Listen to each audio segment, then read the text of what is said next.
9 solusi penyimpanan di rumah Jepang yang bikin rumah kecil jadi tenang dan rapi. Sebelumnya pastikan klik tombol subscribe, share, dan like dulu ya, agar channel ini bisa lebih berkembang, bermanfaat buat lebih banyak teman-teman yang lain. Terima kasih. Yuk lanjut deh. Pernah tidak kamu pulang ke rumah dengan niat istirahat, tapi baru buka pintu saja, rasanya sudah capek, padahal belum ngapa-ngapain, belum masak, belum beberes, belum ngobrol dengan siapapun? Aku pernah berada di fase itu, dan jujur saja, waktu itu aku pikir yang salah adalah aku. Aku pikir aku kurang bersyukur, kurang sabar, kurang kuat mental. Tapi ternyata yang bikin lelah itu bukan cuma pikiran. Rumah juga bisa bikin lelah. Aku ingat betul, suatu hari aku duduk di ruang tamu. Niatnya mau santai. Tapi mataku kemana-mana. Kerak penuh barang yang sudah tidak aku ingat belinya kapan. Ke sudut ruangan yang isinya tumpukan kardus. Ke lemari yang kalau dibuka harus siap mental karena takut ada barang jatuh. Di situ aku sadar satu hal. Rumah ini tidak jelek, tidak kecil-kecil amat, tapi rasanya sempit. Dan sempit itu ternyata bukan soal meter persegi. Sempit itu soal pikiran. Dari situ aku mulai memperhatikan rumah-rumah Jepang. Bukan rumah artis, bukan rumah viral, tapi rumah biasa. Rumah keluarga kecil. Rumah dengan lahan terbatas. Aneh ya. Kok bisa rumah sekecil itu terlihat tenang, rapi, dan bikin ingin duduk lama? Setelah aku pelajari, ternyata jawabannya ada di cara mereka menyimpan barang.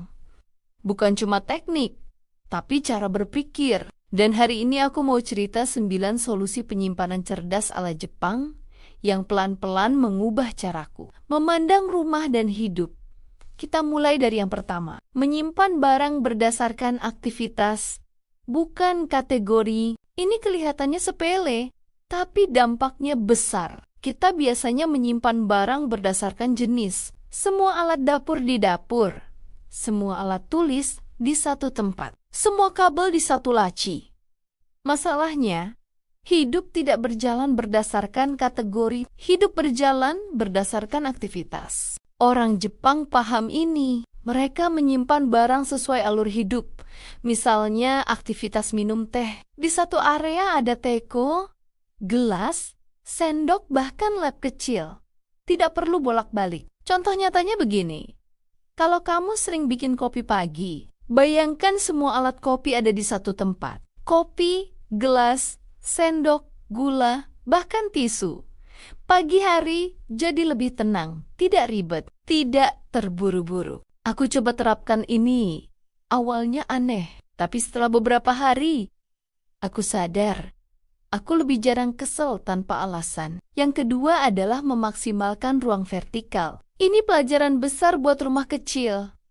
Dinding sering kita anggap cuma pemisah, padahal dinding itu aset. Di Jepang, dinding dimanfaatkan dengan sangat cerdas.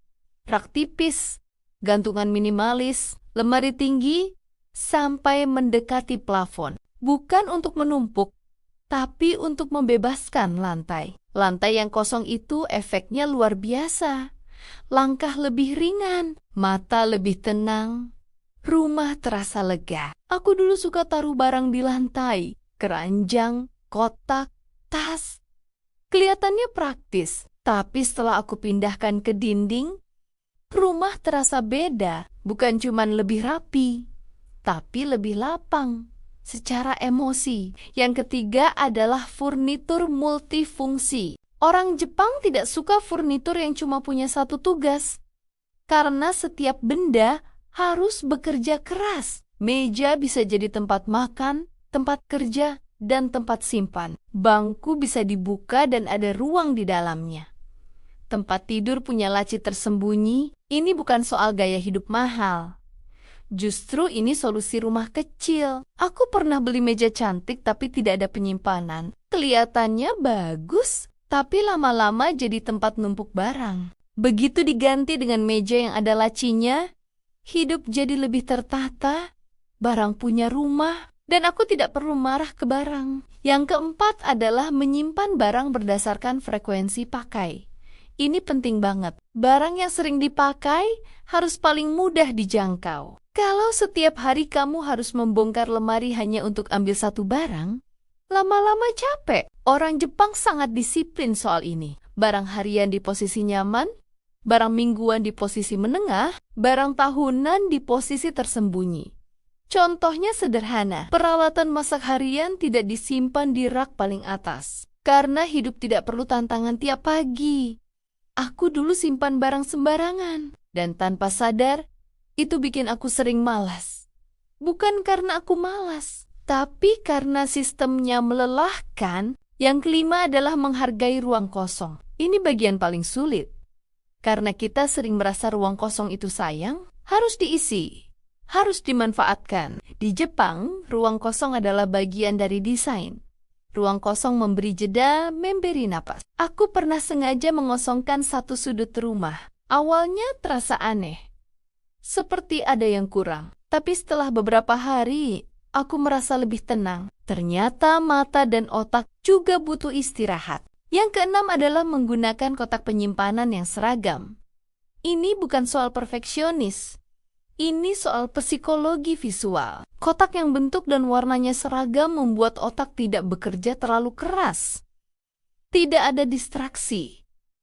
Tidak ada kebisingan visual. Aku pernah ganti semua kotak acak dengan satu jenis kotak. Hasilnya mengejutkan.